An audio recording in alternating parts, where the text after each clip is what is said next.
Infection ಹೇಗಾಗುತ್ತೆ ಈ ಮಿಸ್ಟೇಕ್ನ ನೀವು ಯಾರು ಕೂಡ ಮಾಡಕ್ಕೆ ಹೋಗಬೇಡಿ. ಸೊ ಇನ್ನೂ ಅಕ್ಕಿ ಹಂಗೆ ಇತ್ತು, ಸೊ ಥ್ರೆಡ್ ಕಟ್ಟಾಗಿ ಕೆಳಗಡೆ ಬಿದ್ದೋಯ್ತು. ಸೊ ಆಯಾನ ನೀಟಾಗಿ ಕ್ಲೀನ್ ಮಾಡಬೇಕು. ಇನ್ನೊಂದು ಹೋಮ್ ರೆಮಿಡಿ, ಇದೊಂದು 2 ವೀಕ್ಸ್ ಕಷ್ಟಪಟ್ಟಾದ್ಮೇಲೆ ಈ ರೆಮಿಡೀಸ್ನ ಯೂಸ್ ಮಾಡಿದ್ಮೇಲೆ ಹಾಯ್ ಎವ್ರಿವನ್, ಹೇಗಿದ್ರೆ ಎಲ್ಲರೂ, welcome back to my channel. ನಾನಂತೂ ತುಂಬ ಚೆನ್ನಾಗಿದ್ದೀನಿ, ನೀವು ಕೂಡ ಚೆನ್ನಾಗಿದ್ದೀರಾ ಅಂತ ಅನ್ಕೊತೀನಿ.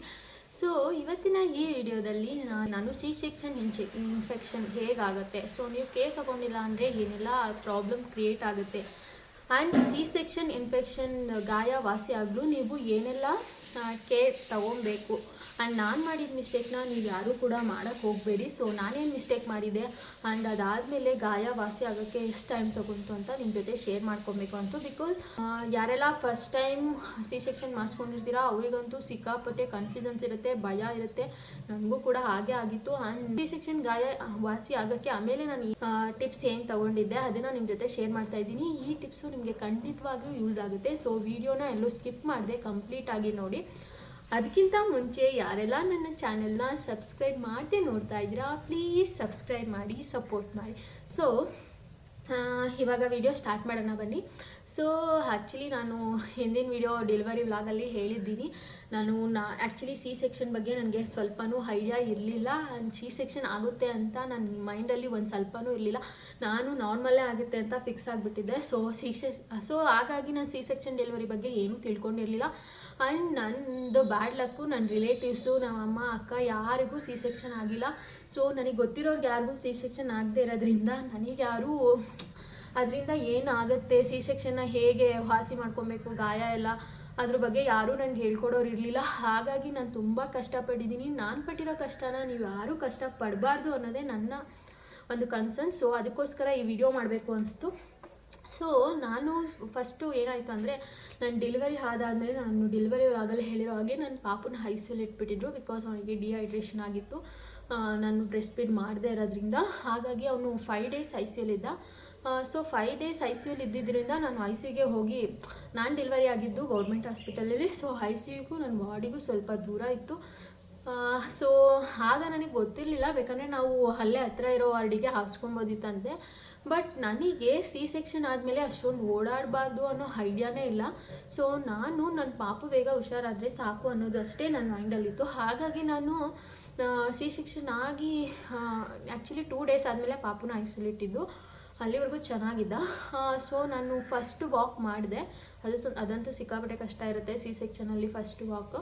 ಸೊ ಅದಾದಮೇಲೆ ನಾನು ಬೇರೆ ವಾರ್ಡಿಗೆ ಶಿಫ್ಟ್ ಮಾಡಿದರು. ಅಷ್ಟರಲ್ಲಿ ಪಾಪು ಐಸಿಯುಗೆ ಅಡ್ಮಿಟ್ ಮಾಡಬೇಕಂತ ಡಾಕ್ಟರ್ ಹೇಳಿದರು, ಡಿಹೈಡ್ರೇಷನ್ ಥರ ಆಗಿದೆ ಅಂತ. ಸೊ ಇನ್ನೇನೋ ನಾಳೆ ಡಿಸ್ಚಾರ್ಜ್ ಆಗಬೇಕಿತ್ತು, ಆವಾಗ ಪಾಪುನ ಐಸಿಯುಗೆ ಇಟ್ಟರು. ನನಗಂತೂ ಅಲ್ಲಿ ಮಿರರು ಆ ಥರ ಏನೂ ಇಲ್ಲ. ಆ್ಯಂಡ್ ಸಿ ಸೆಕ್ಷನ್ ಅಂದರೆ ಇಷ್ಟು 12 ಸೆಂಟಿಮೀಟರ್ ಅಷ್ಟು ಕಟ್ ಮಾಡಿರ್ತಾರೆ, ಆ ಐಡಿಯಾ ಕೂಡ ನನಗಿಲ್ಲ. ನಿಜವಾಗ್ಲೂ ಅದ್ರ ಬಗ್ಗೆ ನನಗೆ ಐಡಿಯಾನೇ ಇರಲಿಲ್ಲ. ಸೊ ನಾನು ಅದು ಬ್ಯಾಂಡೇಜ್ ಹಾಕಿದ್ರು. ನಾರ್ಮಲಾಗಿ ನಾನು ಸುಮ್ಮನೆ ಹಾಗೆ ಓಡಾಡ್ತಾ ಇದ್ದೆ. ಪಾಪುಗೆ ಫೀಡ್ ಮಾಡಿ ಬರೋಕ್ಕೆ ನಾನೇ ಹೋಗ್ತಿದ್ದೆ ಬರ್ತಿದ್ದೆ. ಆ್ಯಕ್ಚುಲಿ ಪಾಪುನ ಎತ್ಕೊಂಡು ಬರ್ಬೋದಿತ್ತು, ನಾನು ಅಲ್ಲೇ ಹೋಗಿ ಫೀಡ್ ಮಾಡಿ ಆ್ಯಕ್ಚುಲಿ ಚಪಾತಿ ಎಲ್ಲ ಹಾಕ್ಕೊಂಡು ಕೂತ್ಕೊಂಡೆ ಫೀಡ್ ಮಾಡಿ ಬರ್ತಿದ್ದೆ. ನನಗೆ ಸ್ವಲ್ಪನೂ ಅದ್ರ ನೆಕ್ಸ್ಟ್ ಎಫೆಕ್ಟ್ ಏನಾಗುತ್ತೆ ಅನ್ನೋ ಐಡಿಯಾ ಇಲ್ಲ. ನಾನಂತೂ ಸಿಕ್ಕಾಪಟ್ಟೆ ಓಡಾಡ್ಬಿಟ್ಟೆ 1 ವೀಕು. ಪ್ಲೀಸ್ ನಾನು ಮಾಡಿದ ಮಿಸ್ಟೇಕ್ನ ಯಾರೂ ಮಾಡಬೇಡಿ, ರೆಸ್ಟ್ ತೊಗೊಬೇಕು. ಸಿ ಸೆಕ್ಷನ್ ಆದಮೇಲೆ ಸ್ವಲ್ಪ ಆದರೂ, ಅಟ್ಲೀಸ್ಟ್ ಸ್ವಲ್ಪ ಆದರೂ. ಆ್ಯಕ್ಚುಲಿ ನನ್ನ ಪಕ್ಕದ ಬೆಡ್ ಅವರೆಲ್ಲರೂ ಎದ್ದೇಳೋಕ್ಕೆ ಕಷ್ಟಪಡ್ತಾಯಿದ್ರು. ಬಟ್ ನನ್ನ ಪಾಪುಗೆ ಹುಷಾರಿಲ್ಲದೆ ಇರೋ ಕಾರಣ ಅದು ಸಹಜವಾಗಿ ತಾಯಿಗೆ ಬಂದ್ಬಿಡುತ್ತೆ ಅನಿಸುತ್ತೆ. ಸೊ ನನ್ನ ಮಗು ಹೆಲ್ತ್ ಮೇಯ್ನು ನನಗೆ ಅನ್ನೋ ಥರ ನಾನೇನು ಮಾಡಿದೆ, ಸೊ ನನ್ನ ಬಗ್ಗೆ ಕೇರ್ ಮಾಡೋದ ಕಮ್ಮಿ ಮಾಡಿಬಿಟ್ಟೆ. ಸೊ ಆ 1 ವೀಕು, ಸೊ ನನ್ನ ಪಾಪು ಹುಟ್ಟಿದ್ದು 16th, 23rd ಡಿಸ್ಚಾರ್ಜ್ ಆಗಿದ್ದು. ಸೊ 1 ವೀಕ್ವರೆಗೂ ನಾನು ಎಷ್ಟು ಕಷ್ಟಪಟ್ಟಿದ್ದೀನಿ. ಆ 5 ಡೇಸು ನಾನು ಸಿಸರಿನ್ ಆಗಿದ್ರು ನಾನೇ ಹೋಗ್ತಿದ್ದೆ, ಪಾಪು ಎತ್ಕೊತಿದ್ದೆ, ನಾನೇ ಫೀಡ್ ಮಾಡ್ತಿದ್ದೆ ಕೂತ್ಕೊಂಡು, ಈ ಥರ ಎಲ್ಲ ಮಾಡಿಬಿಟ್ಟು. ಸೊ ನನ್ನ ಗಾಯ ವಾಸಿ ಆಗಿಲ್ಲ ಆ್ಯಕ್ಚುಲಿ. ಆಮೇಲೆ ಡಿಸ್ಚಾರ್ಜ್ ಆಗುವಾಗ ಅವರು ಥ್ರೆಡ್ ಕಟ್ ಮಾಡಿ ಕಳಿಸಿದ್ರು. ಸೊ ಮನೆಗೆ ಬಂದು ನಮ್ಮ ಮನೇಲೆಲ್ಲ ಸುತ್ಕ ತೆಗಿಬೇಕು ಅಂತ ಆಚೆನೇ ಕೂರಿಸ್ತಾರೆ. ಆ್ಯಕ್ಚುಲಿ 1 ವೀಕ್ ಆಗೋಗಿತ್ತು, 12 ಡೇಸ್ ತನಕ ಆಚರಿಸ್ತಾರೆ. ಸೊ 8 ಡೇಸ್ ಆಗಿತ್ತು, ಇನ್ನು 4 ಡೇಸ್ ಆಚೆನೇ ಕೂರಿಸ್ಬಿಟ್ಟಿದ್ರು. ಸೊ ನಾನು ಹೊರಗಡೆ ಹೋಗಿ ಮಿರರಲ್ಲಿ ನಂದು ಗಾಯ ಎಲ್ಲ ನೋಡ್ಕೊಳಕ್ಕಾಗಿಲ್ಲ. ಆ್ಯಂಡ್ ನನಗೆ ಆವಾಗ ಸ್ವಲ್ಪ ಸುಸ್ತಾಗ್ತಿದ್ದಂತ ಹಾಸ್ಪಿಟಲ್ ಓಡೋದ್ರಿಂದ ಮಲ್ಕೊಂಡ್ಬಿಟ್ಟೆ. ಸೊ ಗಾಯದ ಬಗ್ಗೆ ನಾನು ತಲೆನೇ ಕೆಡಿಸ್ಕೊಂಡಿಲ್ಲ. ಅದಾದಮೇಲೆ ನಾನು 12 ಡೇಸ್ ಆದಮೇಲೆ ನನಗೆ ಏನಾಗಿದೆ ಅಂತ ನಾನು ಅವಾಗೇ ನೋಡ್ಕೊಂಡಿದ್ದು. ಸೊ ಅವಾಗ ಏನಾಯಿತು, ನನಗೆ ಕ್ಯೂ ಬರೋಕ್ಕೆ ಸ್ಟಾರ್ಟ್ ಆಯಿತು. ಸೊ ನಾನೇನು ಮಾಡಿದ ಮಿಸ್ಟೇಕ್ ಅಂದರೆ ನನಗೆ ಎಲ್ಲರೂ ಹೇಳಿದ್ದು ಗಾಯಕ್ಕೆ ನೀರು ಹಾಕ್ಬಾರ್ದು ಕ್ಯೂ ಬಂದುಬಿಡುತ್ತೆ, ಗಾಯ ತೊಳಿಬಾರ್ದು ಕ್ಯೂ ಬಂದುಬಿಡುತ್ತೆ. ಸೊ ನಾನು ಹಾಗೆ ಬಿಟ್ಬಿಟ್ಟಿದ್ದೆ. ಸೊ ಗಾಯ ಏನಾಯಿತು, ಫುಲ್ ಗಲೀಜಾಗ್ಬಿಡ್ತು. ಸೊ ಆ ಥರ ಮಿಸ್ಟೇಕ್ಸ್ ಯಾರೂ ಮಾಡಬೇಡಿ. ಇದೆಲ್ಲ ಸುಮ್ಮನೆ ಹೇಳ್ತಾರೆ, ಆ್ಯಕ್ಚುಲಿ ಹಳ್ಳಿಗಳಲ್ಲಿ ಹಂಗೆ ಹೇಳ್ತಾರೆ. ಸೊ ನೀರು ಸೋಕಿಸಲೇಬಾರ್ದು ಅಂತ. ಆ ಥರ ಏನೂ ಇಲ್ಲ. ನೀವು ಆ್ಯಕ್ಚುಲಿ ಕ್ಲೀನಾಗಿ ಇಟ್ಕೊಂಡಷ್ಟು ಗಾಯ ಬೇಗ ವಾಸಿಯಾಗುತ್ತೆ. ಸೊ ನಾನು ಏನು ಮಾಡಿದ ಮಿಸ್ಟೇಕ್ ಅಂದರೆ ಗಾಯನ ಕ್ಲೀನ್ ಮಾಡ್ಕೊಂಡಿಲ್ಲ ಕರೆಕ್ಟಾಗಿ. ಆ್ಯಂಡ್ ಅದು ಕ್ಯೂ ಜಾಸ್ತಿ ಆಯ್ತಾ ಹೋಯಿತು. ನನಗಂತೂ ಸಿಕ್ಕಾಪಟ್ಟೆ ಟೆನ್ಷನ್ ಆಗಿಬಿಡ್ತು. ಅದರಲ್ಲೂ ಬೇರೆ ಕೆಲವರು ಬಂದು ಹೋಗ್ತಿರ್ತಾರಲ್ಲ, ನ್ಯೂ ಬಾರ್ನ್ಸ್ ಅಂದರೆ ಮನೆಗೆ ಯಾರಾದರೂ ಬರ್ತಾರೆ, ಅವರು ಬೇರೆ ಅದು ಕ್ಯೂ ಆದರೆ ಹಾಗಾಗ್ಬಿಡುತ್ತೆ, ಹೀಗಾಗ್ಬಿಡುತ್ತೆ, ಮತ್ತೆ ಆಪ್ರೇಷನ್ ಮಾಡಿಸ್ಬೇಕು. ನಿಜವಾಗ್ಲೂ ನಿಮಗೇನು ಇನ್ಫಾರ್ಮೇಷನ್ ಸರಿ ಗೊತ್ತಿಲ್ಲ ಅಂದರೆ ಅರ್ಧ ಬರ್ಧ ತಿಳ್ಕೊಂಡು ಯಾರಿಗೂ ಏನೂ ಹೇಳಬೇಡಿ ಅಂತ ನನ್ನ ಅನಿಸಿಕೆ. ಬಿಕಾಸ್ ಏಕೆಂದರೆ ನನಗೆ ಎಷ್ಟು ಭಯ ಪಡಿಸಿದ್ರು ಎಲ್ಲರೂ ಅಂದರೆ ಮತ್ತೆ ಆಪ್ರೇಷನ್ ಮಾಡಬೇಕಾಗುತ್ತೆ ಹಾಗೆ ಹೀಗೆ ಅಂತೆಲ್ಲ ಹೇಳಾಕ್ಬಿಟ್ರ. ಸೊ ನನಗಂತೂ ಸಿಕ್ಕಾಪಟ್ಟೆ ಟೆನ್ಷನ್ ಆಗಿ ಇವಾಗ 1 ವೀಕ್ ಅಲ್ಲೇ ಬಂದಿದ್ದೀವಿ ಹಾಸ್ಪಿಟಲಿಗೆ, ಮತ್ತೆ ಹಾಸ್ಪಿಟಲ್ಗೆ ಹೋದೆ. ಸೊ ಅವಾಗ ಅಲ್ಲಿ ಅವ್ರು ಹೇಳಿದ್ರು ಏನಿಲ್ಲ, ಗಾಯ ನೀಟಾಗಿ ಇಟ್ಕೊಳ್ಳಿ ಅಂದ್ಬಿಟ್ಟು ಅವರು ಆ್ಯಕ್ಚುಲಿ ಆ್ಯಂಟಿಬಯೋಟಿಕ್ಸ್ ಟ್ಯಾಬ್ಲೆಟ್ಸ್ ಕೊಟ್ಟರು. ಆಮೇಲೆ ನಾನೇನು ಮಾಡಿದೆ, ಅವಾಗ ಪಾಪು ಹುಷಾರಿಲ್ದಾಗ ಅವ್ರು ಆ್ಯಂಟಿಬಯೋಟಿಕ್ಸ್ ಕೊಡ್ತಿದ್ರಲ್ಲ, ಅದನ್ನು ಟ್ಯಾಬ್ಲೆಟ್ಸ್ನ ಅಷ್ಟು ಬೆಳಿಗ್ಗೆ ತೊಗೊಂಡ್ರೆ ಸಂಜೆ ತೊಗೋತಿರಲಿಲ್ಲ, ಸಂಜೆ ತೊಗೊಂಡ್ರೆ ಬೆಳಗ್ಗೆ. ಆ ಮಿಸ್ಟೇಕ್ಸ್ನ ಯಾರೂ ಮಾಡಬೇಡಿ. ಆ್ಯಂಟಿಬಯೋಟಿಕ್ಸ್ ಕರೆಕ್ಟಾಗಿ ತೊಗೊಬೇಕು ಆ್ಯಕ್ಚುಲಿ, ಆವಾಗಲೇ ಗಾಯದ್ದು ಇನ್ಫೆಕ್ಷನ್ ಏನೂ ಆಗೋಲ್ಲ. ಅದಾದಮೇಲೆ ನಾನು ಡಾಕ್ಟರ್ ಹತ್ರ ಹೋದಾಗ ಅವರು ಆ್ಯಂಟಿಬಯೋಟಿಕ್ಸ್ನ ಬರ್ಕೊಟ್ರು. ಸೊ ಅದೆಲ್ಲ ತೊಗೊಂಡೆ. ಆ್ಯಂಡ್ ಅವ್ರು ಹೇಳಿದರು ಗಾಯನ ಕ್ಲೀನ್ ಮಾಡಿ ಅಂತ ಹೇಳಿದ್ರು. ಸೊ ಕ್ಲೀನ್ ಮಾಡಿಬಿಟ್ಟು ನೀಟಾಗಿ ಇಟ್ಕೊಬೇಕು, ಆವಾಗ ಗಾಯ ವಾಸಿ ಆಗೋದು ಅಂತ ಹೇಳಿ ಕಳಿಸಿದ್ರು. ಸೊ ಆವಾಗ ನನಗೆ ಓಕೆ ಸದ್ಯ ಅಂದ್ಬಿಟ್ಟು ಬಂದೆ. ಆ್ಯಂಟಿಬಯೋಟಿಕ್ಸ್ ಎಲ್ಲ ತೊಗೊತಾ ಇದ್ದೆ. ಆದ್ರೂ 1 ವೀಕ್ ಆದ್ರೂ ಇನ್ನೂ ಕ್ಯೂ ಹಂಗೆ ಇತ್ತು. ಸೊ ನಾನು ಕೆಲವರು ಸೆಕ್ಷನ್ ಆಗಿರೋರನ್ನ ಕೇಳಿದೆ, ನಿಮಗೆ ಎಷ್ಟು ದಿನಕ್ಕೆ ಗಾಯ ವಾಸಿ ಆಗೋಯಿತು? ಒಂದು 15 ದಿನ 20 ದಿನಕ್ಕೆ ವಾಸಿ ಆಗೋಯಿತು ಅಂತ ಅವ್ರು ಹೇಳ್ಬಿಟ್ರು. ಬಟ್ ಇಟ್ ಯೂಶ್ವಲಿ ಟೇಕ್ ಕೆಲವರಿಗೆ 2 ಮಂತ್ಸ್ ತನಕನೂ ಹೋಗುತ್ತೆ, 6 ವೀಕ್ ಅಟ್ಲೀಸ್ಟ್ ಬೇಕೇ ಬೇಕಾಗುತ್ತೆ. ಸೊ ನೀವು ಯಾರ್ದೋ ಬೇರೆ ಅವ್ರಿಗೆ ಮರ್ತೋಗಿರುತ್ತೆ, ಆ್ಯಕ್ಚುಲಿ ಅವ್ರಿಗೆ ತುಂಬ ದಿನ ಆಗಿರುತ್ತೆ. ಕೆಲವ್ರಿಗೆ ಬೇಗನೂ ವಾಸಿ ಆಗಿರ್ಬೋದು, ಅದು ನನಗೆ ಗೊತ್ತಿಲ್ಲ. ಬಟ್ ಅಷ್ಟೇ ದಿನಕ್ಕೆ ವಾಸಿ ಆಗುತ್ತೆ, ಎಲ್ಲರ ಬಾಡಿನೂ ಒಂದೇ ಥರ ಇರಲ್ಲ ಅಲ್ವಾ. ನಾನು ಮಾಡಿದ ಮಿಸ್ಟೇಕು ಅವರಿಗೆ 15 ಡೇಸಿಗೆ ವಾಸಿ ಆಯಿತು, ನನಗೆ ಯಾಕೆ ಇನ್ನೂ ವಾಸಿ ಆಗಿಲ್ಲ? ಅವ್ರು ಟ್ಯಾಬ್ಲೆಟ್ ಕೊಟ್ಟಿದ್ದರು, 1 ವೀಕ್ ತೊಗೊಂಡೆ, ಇನ್ನೂ ವಾಸಿ ಆಗಿಲ್ಲ. ಆ್ಯಂಡ್ ಕ್ರೀಮು ಕೊಟ್ಟಿದ್ದರು, ಇನ್ನೂ ವಾಸಿ ಆಗಿಲ್ವಲ್ಲ ಅಂತ. ಮತ್ತೆ ಇನ್ನೊಂದು ಏನಾಯಿತು ಅಂದರೆ, ಒಂದು ಥ್ರೆಡ್ಡು ಕಟ್ಟಾಗಿ ಕೆಳಗಡೆ ಬಿದ್ದೋಯ್ತು. ಸೊ ನನಗೆ ಆ್ಯಕ್ಚುಲಿ ಅದು ಡಿಸಾಲ್ವ್ ಆಗುತ್ತೆ ಇವಾಗೆಲ್ಲ ಅಂತ ನನಗೆ ಗೊತ್ತೇ ಇಲ್ಲ. ಡಿಸಾಲ್ವ್ ಆಗುತ್ತೆ ಇಲ್ಲ ಅದು ಕೆಳಗಡೆ ಬಿದ್ದು ಹೋಗುತ್ತೆ ಥ್ರೆಡ್ಡು ಅನ್ನೋ ವಿಷಯ ನನಗೆ ಗೊತ್ತೇ ಇಲ್ಲ. ಸೊ ನಾನು ಸಿಕ್ಕಾಪಟ್ಟೆ ಎದುರುಬಿಟ್ಟಿದ್ದೀನಿ, ಥ್ರೆಡ್ಡು ಬಿದ್ದೋಯ್ತು ಅಂದರೆ ಆಪ್ರೇಷನ್ ಮಾಡಿರೋದು ಕಟ್ಟಾಗಿಬಿಟ್ಟಿದೆ ಆ ಥರ ಮೈಂಡ್. ಅಂದರೆ ನೀವು ಹೇಳ್ಬೋದು ಅಷ್ಟು ನಾಲೆಡ್ಜ್ ಇಲ್ವಾ ಅಂತ.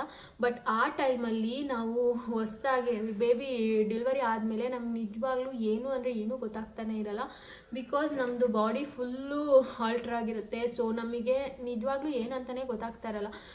ಎಷ್ಟು ಮರುವಿರುತ್ತೆ ಅವಾಗೆಲ್ಲ, ಎಷ್ಟು ಕಷ್ಟಪಡ್ತಿರ್ತೀವಿ. ಸೊ ಇಷ್ಟು ಸಣ್ಣ ವಿಷಯ ಗೊತ್ತಾಗಲ್ವಾ ಅಂತ ಅನಿಸುತ್ತೆ. ಬಟ್ ಆವಾಗಂತೂ ನಿಜವಾಗ್ಲೂ ಗೊತ್ತಾಗಲ್ಲ, ನನಗಂತೂ ಗೊತ್ತಾಗಲೇ ಇಲ್ಲ. ಆ್ಯಂಡ್ ನಮ್ಮ ಅಮ್ಮನ ಕೇಳಿದ್ರೆ ಅವ್ರಿಗಂತೂ ಸೆಕ್ಷನ್ ಬಗ್ಗೆ ಗೊತ್ತೇ ಇಲ್ವಾ. ಸೊ ಅವರು ಸಿಕ್ಕಾಪಟ್ಟೆ ಎದುರುಕೊಬಿಟ್ರು, ಯಾಕೆ ಹೀಗಾಗಿದೆ ಯಾಕೆ. ಆಮೇಲೆ ನನ್ನ ಹಸ್ಬೆಂಡ್ನ ಇಮಿಡಿಯೇಟಾಗಿ ನಾನು ಬ್ಯಾಂಗ್ಳೂರಿಂದ ಕಸಿ ಹಾಸ್ಪಿಟಲ್ಗೆ ಹೋದೆ.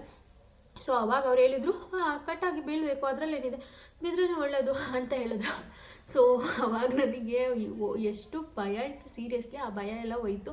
ಆ್ಯಂಡ್ ಅದಾದಮೇಲೆ ಅವರು ಮತ್ತೆ ಏನಿಲ್ಲ, ನೀಟಾಗಿ ಡ್ರೆಸ್ಸಿಂಗ್ ಮಾಡ್ಕೊಂಡು, ನೀವೇ ಮನೆಯಲ್ಲಿ ಡ್ರೆಸ್ಸಿಂಗ್ ಮಾಡಿಕೊಂಡು ಗಾಯನ ಸ್ವಲ್ಪ ಒಣಗಕ್ಕೆ ಬಿಡಿ ಅಂತ ಎಲ್ಲ ಹೇಳಿದ್ರು. ಸೊ ಅದಾದಮೇಲೆ ನಾನು ಮತ್ತೆ ಮನೆಗೆ ಬಂದು ಕೇರ್ ಮಾಡಿದೆ ಗಾಯನ. ಸೊ ಅದಾಗಿ 15 ಡೇಸ್ ತನಕ ಟೆನ್ಷನ್ ಮಾಡ್ಕೊಂಡಿದ್ದೆ. ಅದಾಗಿ 15 ಡೇಸ್ ಅಷ್ಟರಲ್ಲಿ ನನ್ನ ಗಾಯ ವಾಸಿ ಆಗ್ತಾ ಬಂತು. ಸೊ ನಾನು ಮಾಡಿದ ಮಿಸ್ಟೇಕ್ನ ನೀವು ಮಾಡಬೇಡಿ. ಸೊ ಏನೆಲ್ಲ ಆಗಬೇಕಂದ್ರೆ ಏನೆಲ್ಲ ಫಾಲೋ ಮಾಡಬೇಕು ಅಂತ ನಾನು ಇವಾಗ ಹೇಳ್ತೀನಿ. ನಂಬರ್ 1, ಫಸ್ಟು ನೀವು ಗಾಯನ ನೀಟಾಗಿ ಕ್ಲೀನ್ ಮಾಡಬೇಕು ಆ್ಯಂಡ್ ಅದನ್ನು ಡ್ರೈ ಮಾಡಬೇಕು ಟವಲ್ ತೊಗೊಂಡು. ಸೊ ನೀವು ಸ್ನಾನ ಮಾಡಬೇಕಂದ್ರೆ ನಾರ್ಮಲ್ ಸೋಪ್ ವಾಟರಲ್ಲೇ ನೀವು ತೊಳಿಬೋದು.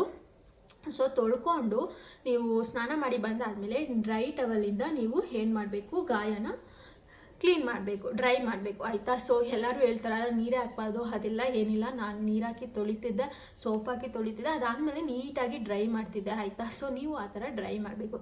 ಆ್ಯಂಡ್ ಇನ್ ಕೇಸ್ ನೀವು ಸ್ನಾನ ಮಾಡಿಲ್ಲ ಅಂದರೂ, ಬೆಳಿಗ್ಗೆ ಸ್ನಾನ ಮಾಡಿರ್ತೀರ ಆ ಥರ ಮಾಡ್ತೀರಾ, ಈವ್ನಿಂಗ್ ಏನೋ ಸ್ನಾನ ಮಾಡಿಲ್ಲ ಅಂದ್ರೂ ಸೊ ಡೆಟಾಲ್ ತೊಗೊಳ್ಳಿ, ಹತ್ತಿ ತೊಗೊಳ್ಳಿ, ನೀಟಾಗಿ ಹೇರ್ನ ಕ್ಲೀನ್ ಮಾಡಿ ಮತ್ತೆ ಅದನ್ನು ಡ್ರೈ ಮಾಡಿ, ನೀಟಾಗಿ ಡ್ರೈ ಮಾಡಬೇಕು. ಚೆನ್ನಾಗಿರೋ ಬಟ್ಟೆ ಮೀನ್ಸ್ ಡ್ರೈ ಕ್ಲಾತ್ ತೊಗೊಂಡು ನೀಟಾಗಿ ಡ್ರೈ ಮಾಡಬೇಕು, ಸ್ವಲ್ಪನೂ ಬಿಡಬಾರ್ದು. ಸೊ ಆ ಥರ ಮಾಡಿದಾಗ ನಿಮ್ಮದು ಗಾಯ ಬೇಗ ವಾಸಿ ಆಗುತ್ತೆ. ಆ್ಯಂಡ್ ಇನ್ನೊಂದು ನೆಕ್ಸ್ಟ್ ಟಿಪ್ಪು ಏನಂದರೆ, ವಿಟಮಿನ್ ಸಿ ರಿಚ್ ಫುಡ್ನ ಜಾಸ್ತಿ ತೊಗೊಳ್ಳಿ. ಸೊ ಆವಾಗ ಗಾಯ ಬೇಗ ವಾಸಿ ಆಗುತ್ತೆ. ಫ್ರೂಟ್ಸು ವೆಜಿಟೇಬಲ್ಸು ವಿಟಮಿನ್ ಸಿ ಯಾವುದು ಫ್ರೂಟ್ಸ್ ವೆಜಿಟೇಬಲ್ಸ್ ಇದೆ ಅದೆಲ್ಲನೂ ನೀವು ತೊಗೊಂಡಷ್ಟು ಬೇಗ ಗಾಯ ವಾಸಿ ಆಗುತ್ತೆ. ಆ್ಯಂಡ್ ಎಗ್ ತಿನ್ನಿ, ಎಗ್ ವೈಟು. ಸೊ ಆವಾಗ ಪ್ರೋಟೀನ್ ಅಂಶ ಜಾಸ್ತಿ ತೊಗೊಂಡು ನಿಮಗೆ ಗಾಯ ವಾಸಿ ಆಗುತ್ತೆ. ನಾನ್ ವೆಜ್ ತಿನ್ನೋರು ಮಟನ್ ಕಾಲು ಸೂಪು, ಸೊ ಮಟನ್ನು ಎಲ್ಲ ತಿನ್ನಿ. ಆವಾಗ ನಿಮಗೆ ಬೇಗನೆ ಏನಾಗುತ್ತೆ, ಗಾಯ ವಾಸಿ ಆಗ್ತಾ ಹೋಗುತ್ತೆ. ಆ್ಯಂಡ್ ಇನ್ನೊಂದು ಟಿಪ್ ಏನಂದರೆ ಪ್ಲೆಂಟಿ ಆಫ್ ವಾಟರ್. ಸೊ ವಾಟರ್ನ ಜಾಸ್ತಿ ಕುಡೀರಿ. ಸೊ ಯೂಶ್ವಲಿ ಬಾಣಂತಿಯಲ್ಲಿ ನೀರು ಜಾಸ್ತಿ ಕುಡಿಬಾರ್ದು ಅಂತ ಕಟ್ನಿಟ್ ಮಾಡ್ತಾರೆ. ಸೊ ನಮ್ಮ ಮನೇಲೂ ಹಾಗೆ ಮಾಡ್ತಿದ್ರು, ಬಟ್ ನಾನು ಅವ್ರ ಯಾರ ಮಾತನ್ನು ಕೇಳಲಿಲ್ಲ. ಬಿಕಾಸ್ ನನಗೆ 2 ವೀಕ್ಸ್ ಎಷ್ಟು ಕಷ್ಟ ಆಯಿತು ಅಂತ ನನಗೆ ಮಾತ್ರ ಗೊತ್ತು. ಅದಾದಮೇಲೆ ನಾನು ನೀರನ್ನ ಚೆನ್ನಾಗಿ ಕುಡಿಯೋಕ್ಕೆ ಸ್ಟಾರ್ಟ್ ಮಾಡಿದೆ. ಸೊ ಗಾಯ ಬೇಗ ವಾಸಿ ಆಗ್ತಾ ಬಂತು. ಸೊ ಬಾಣಂತಿಯಲ್ಲಿ ನೀರು ಕುಡಿಬಾರ್ದು, ಮೈ ಸುಣ್ಬೇಕು, ಆ ಥರ ಏನೂ ತಪ್ಪುಗಳನ್ನ ಮಾಡಬೇಡಿ. ಸೊ ನೀರನ್ನ ಚೆನ್ನಾಗಿ ಕುಡೀರಿ. ಆವಾಗ ಏನಾಗುತ್ತೆ, ನಿಮ್ಮದು ಗಾಯ ಬೇಗ ವಾಸಿ ಆಗುತ್ತೆ. ಅದಾದಮೇಲೆ ನೆಕ್ಸ್ಟ್ ಇನ್ನೊಂದು ಟಿಪ್ ಏನಂದರೆ, ಏನು ಆಂಟಿಬಯೋಟಿಕ್ಸ್ ಕೊಟ್ಟಿರ್ತಾರೆ ಅದನ್ನು ನೀವು ತೊಗೋಬೇಕು ರೆಗ್ಯುಲರಾಗಿ. ಆ್ಯಂಡ್ ಅವ್ರು ಕ್ರೀಮ್ ಕೊಟ್ಟಿರ್ತಾರಲ್ಲ ಅದು ಕೂಡ ಅಪ್ಲೈ ಮಾಡ್ಕೊಬೇಕು. ಆ್ಯಂಡ್ ಇನ್ನೊಂದು ಹೋಮ್ ರೆಮಿಡಿ, ಇದಂತೂ ನಿಜವಾಗ್ಲೂ ನನಗಂತೂ ಸಿಕ್ಕಾಪಟ್ಟೆ ಹೆಲ್ಪ್ ಮಾಡ್ತು. ಇದನ್ನು ಆ್ಯಕ್ಚುಲಿ ಡಾಕ್ಟ್ರೇ ಹೇಳಿದ್ದು ನನಗೆ. ಆ ಡಾಕ್ಟ್ರಿಗೆ ಎಷ್ಟು ಥ್ಯಾಂಕ್ಸ್ ಹೇಳಿದ್ರು ಸಾಲದು.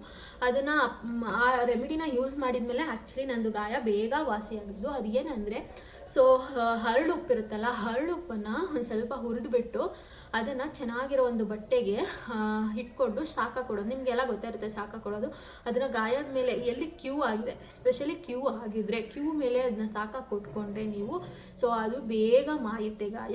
ಅದನ್ನ ನಾನು ಅಪ್ಲೈ ಮಾಡಿದ್ದೆ. ಇನ್ ಕೇಸ್ ನಿಮಗೆ ಆಗ್ತಾಯಿಲ್ಲ ಓನಾಗಿ ಅಂದರೆ ನೀವು ಬೇಕಂದರೆ ನಿಮ್ದು ಅಕ್ಕ ತಂಗಿ ಯಾರ್ದಾದ್ರೂ ಹೆಲ್ಪ್ ತೊಗೊಂಡು ಮಾಡಿಸ್ಕೊಬೋದು. ಸೊ ಈ ರೆಮಿಡಿ ಅಂತೂ ನನಗಂತೂ ಸಿಕ್ಕಾಪಟ್ಟೆ ವರ್ಕ್ ಆಯಿತು. ಅದು ಒಬ್ಬೊಬ್ಬರಿಗೂ ಒಂದೊಂದು. ಸೊ ನನಗಂತೂ ಈ ರೆಮಿಡಿ ಸಿಕ್ಕಾಪಟ್ಟೆ ವರ್ಕ್ ಆಯಿತು. ಈ ರೀತಿಯಾಗಿ ಇಷ್ಟೆಲ್ಲ 2 ವೀಕ್ಸ್ ಕಷ್ಟಪಟ್ಟಾದಮೇಲೆ ಈ ರೆಮಿಡೀಸ್ನ ಯೂಸ್ ಮಾಡಿದ ಮೇಲೆ ನಂದು ಗಾಯ ಬೇಗ ವಾಸಿ ಆಯಿತು. ಇವಾಗ ಚೆನ್ನಾಗಿದೆ ಗಾಯ, ಏನೂ ಪ್ರಾಬ್ಲಮ್ ಇಲ್ಲ. ಸೊ ನೀವು ನಾನು ಮಾಡಿದ ಮಿಸ್ಟೇಕ್ನ ಮಾಡಬೇಡಿ.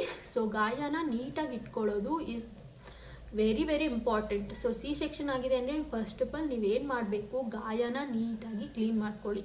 ಓಕೆ, ಸೊ ನೀವು ಕ್ಲೀನ್ ಮಾಡಿದಷ್ಟು ಗಾಯ ಬೇಗ ವಾಸಿ ಆಗುತ್ತೆ. ಸೊ ಕ್ಲೀನಾಗಿ ಇಟ್ಕೊಂಡಷ್ಟು ಗಾಯ ಬೇಗ ವಾಸಿ ಆಗುತ್ತೆ. ಸೊ ಗೌರ್ಮೆಂಟ್ ಹಾಸ್ಪಿಟಲಲ್ಲಿ ಎಲ್ಲರೂ ಅಲ್ಲಿ ಬಂದು ನಿಮಗೆ ಯಾರೂ ಕೂಡ ಕ್ಲೀನ್ ಮಾಡಿಕೊಡಲ್ಲ.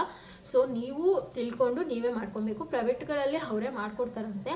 ಬಟ್ ನಂದು ಡೆಲಿವರಿ ಆಗಿದ್ದು ಗೌರ್ಮೆಂಟ್ ಹಾಸ್ಪಿಟಲ್ ಆಗಿದ್ದರಿಂದ ಅಲ್ಲಿ ಯಾರೂ ಕ್ಲೀನ್ ಮಾಡ್ಕೊಡ್ತಿರ್ಲಿಲ್ಲ. ಸೊ ಆ್ಯಂಡ್ ನನಗೂ ಕೂಡ ಏನೂ ಐಡಿಯಾ ಇಲ್ಲದೆ ಇರೋದ್ರಿಂದ ನಾನು ಸುಮ್ಮನೆ ಆಗಿಬಿಟ್ಟೆ. ಸೊ ಯಾರೂ ಕೂಡ ನಂತರ ಬ್ಲಾಂಕಾಗಿ ಹೋಗಬೇಡಿ. ಸೊ ಇಷ್ಟಾದರೂ ತಿಳ್ಕೊಂಡಿದ್ರೆ ನಿಮ್ಗೆ ನಿಜವಾಗ್ಲೂ ಯೂಸ್ಫುಲ್ ಆಗುತ್ತೆ.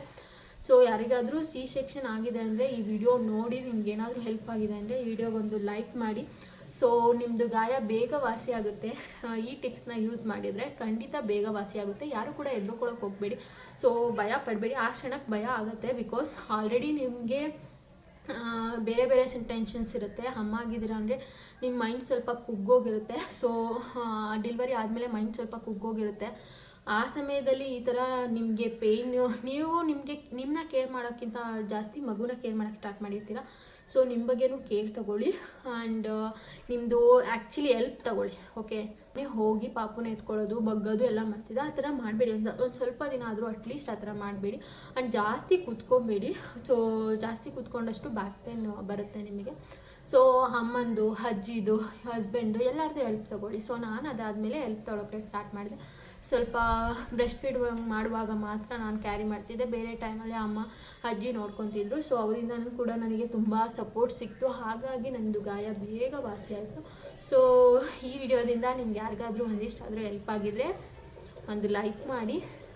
ಆ್ಯಂಡ್ ಮುಂದಿನ ವೀಡಿಯೋಸ್ಗಾಗಿ ಫಾಲೋ ಮಾಡಿ. Thank you guys, love you all.